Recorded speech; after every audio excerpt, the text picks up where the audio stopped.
told me a year ago I was gonna be at a gas station separating eggs and baking cookies for Santa, I probably would have made different life choices, but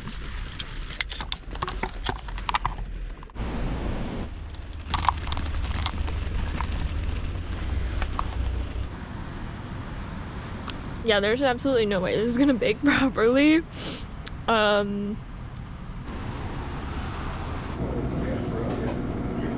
Also, this is why Portland is the best city in the world. I went into this gas station, I literally looked the attendants in the face and I was like, do you have a microwave? And they were like, yeah, it's right here. They were like so helpful with this task. They didn't even ask what I was doing or make me buy anything. Like I had to say like, oh, I'll come back and buy something. And they're like, sure, whatever. Best people, best people. So it definitely didn't bake fully. You were supposed to make 1 serving, but I was like, I want to make 3 and I don't understand volumes. I think it's still gonna taste really, really fucking good. I'm gonna eat some of it now because it's warm. But let's find a campsite. I remembered how Santa Claus actually works. I don't know why I felt the need to make so much of this.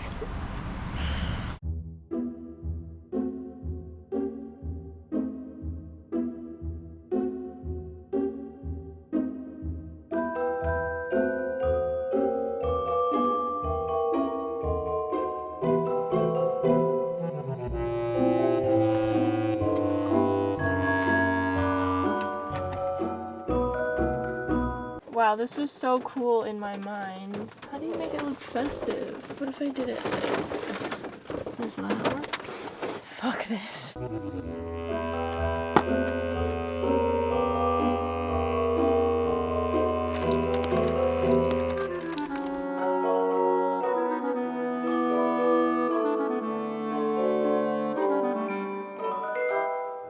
Hello, welcome to the Christmas special. If you don't know me, I'm Kate.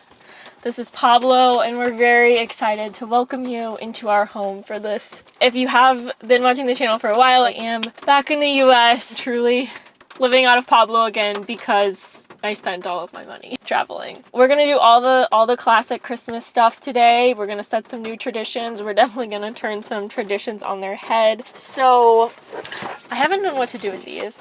These are my old business cards. I saved a couple because I was like, I want to do something ceremonial. And I think we're going to cut snowflakes. So what you're going to do is just take your business card and a knife and try to feel as much holiday spirit as you can. And then just, you know, kind of let it rip. So like, I'm thinking about snow, but like not too hard, because the thing about art is you don't want to think about it too hard. Otherwise it doesn't turn out the way that you want. So I'm just gonna like picture snow and how it feels to hang out in snow, and how much I love snow. If you need to make a hole, make sure that there's no one behind you. That's always a little dangerous. You don't want to hurt anybody. Okay, this is not looking as bad as I thought. Honestly, I might not be wrong. I was kind of kidding about these. Oh, fuck. Okay, now I see. So the thing is, this is not a knife safety course. I'm also going to note, because this isn't how you should use a knife at all. Okay, it looked good at first, and now I'm losing. It's because I stopped thinking about snow. That's why. Okay, so I'm just gonna do all of these, and then I'll show you how they turn out. I do have a pair of scissors. Wow, why didn't I forgot that this was an option?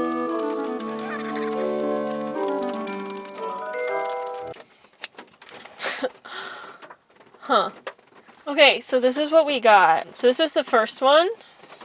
It's a reindeer dancing with a stuffed bunny and like kissing it. Or this is just a reason not to use a Swiss Army knife. I actually kind of like this one.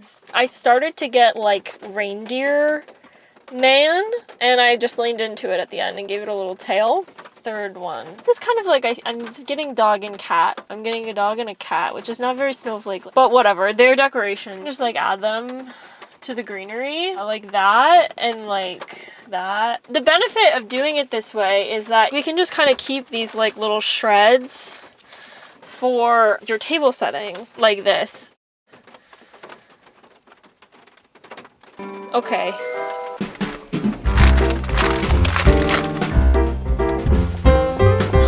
What a spread. Wow, Pops, you've really outdone yourself this year.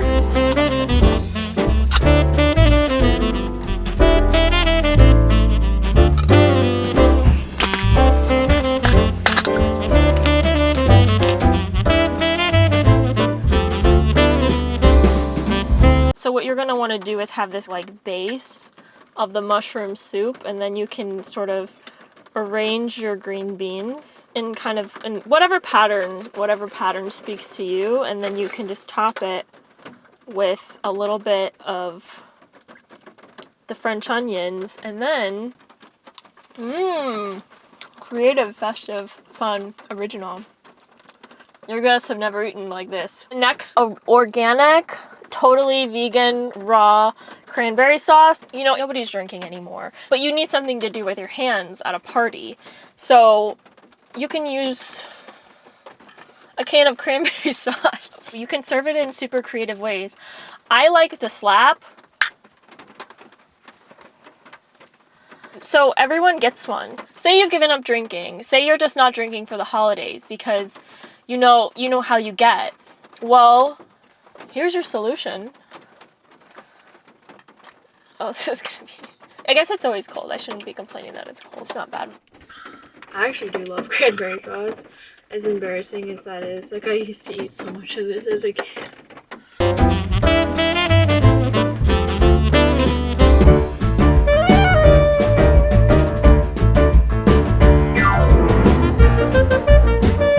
Dear Santa, I hope this finds you well.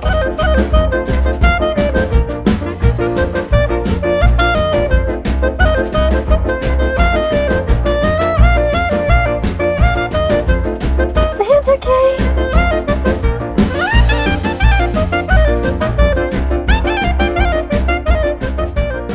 So yeah, I don't have any like physical gifts that I received this year, but I do want to share with you a few metaphorical, spiritual, philosophical gifts that I received this year and that I wish for you in future years. As like sarcastic as the rest of this has become, I really deeply believe in the way that this year has transformed me, made me see my own potential and growth, and I wish the same for you in your coming year or in the past year.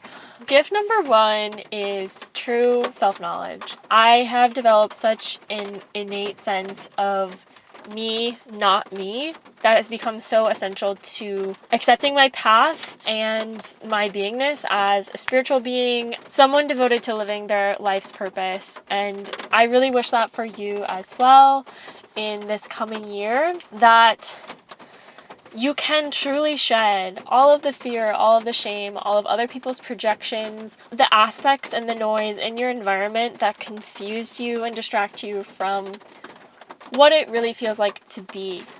When you find yourself, that's when you find your intuition. That's when you find the power to tease through all the myriad options of life and choose your true path. The second thing I wish for you is true financial knowing. They say humans aren't very good at sensing magnitudes, and that is like abundantly true for me. I basically always felt like I had tons of money or no money, and usually I felt like I had no money. But in the process of spending essentially my last dollar, I have found out discreetly the difference between $1,000 and $1. And that is a true gift. That is when you get to start making judgment calls, what you send and devote that energy towards, how you value and express gratitude for your finances, how you respect the amount of money, whether it's a large amount or a small amount. It's truly when you learn this respect for money that it starts to come to you easily. I have always felt so stressed about money. I just held on to it so tightly. Like, even from when I was a little kid, I hoarded resources. Like to an absurd degree. Like, I lost Nintendogs. Do you remember the game on the Nintendo DS where you had to take care of a dog? I lost that game because I refused to spend the money that I earned in it to wash my dogs. Like, I had an absurd relationship with resources and hoarding, and I've, in this year, been able to fully grapple with that, to learn how and when to spend money and how to spend money with gratitude and with the feeling that it is coming back to me. Spending my last dollars, I still tip people. It's less than it was, but there just always has to be this faith that it is coming back and that the time is coming when it will be abundant again. This year, I have also developed an intimate relationship with true patience.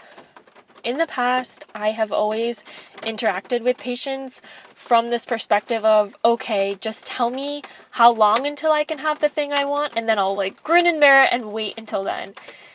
And that is not true patience. True patience is being able to wait and have faith and belief in the outcome, even if it might never happen. Patience is trust in yourself and the universe that in holding whatever you want as an intention, that's enough. And it will all work out as it's meant to be. Even if it doesn't happen, it's worth hoping and it's worth waiting. There's also a healthy amount of being able to be non-attached to the outcome, to be willing to accept other versions of your outcome. It's a completely desensitized non-attachment and intention setting that completely soothes your autonomic nervous system so that you can put things on the shelf and walk away and still want them and still believe that they're coming for you. Another gift that I have learned to receive this year is a feeling of true love, true connection with oneness, with source, with a godly higher power that always continuously fills you. In the past, in relationships, family dynamics, friendships, I have generally experienced love as this thing that there's always not enough of. I'm one of those people who has a very addictive personality. For whatever reason, it's never enough. And I'm always left with this ache, this wanting of more. There is an emptiness that needs to be filled. I filled it sometimes in healthy ways and sometimes in very unhealthy ways. But now I know what to pour into those spaces that feel empty. And it is this pure, connected, loving oneness. So I wish for you to also discover that oneness, that love in your own heart.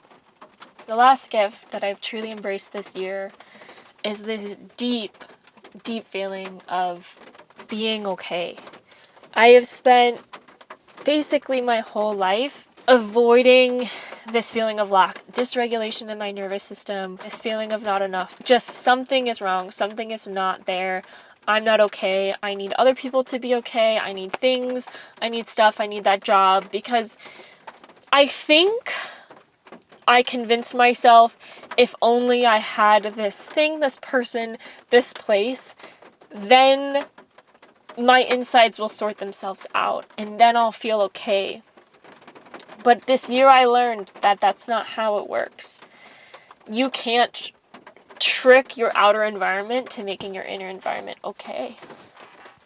I am so grateful to have invested this time and all of this money, all of this space into making my insides right. And hopefully soon the outsides will learn to match that. I mean, that's what they always say. So I also wish that for you in this coming year, a feeling of true, centered, okayness.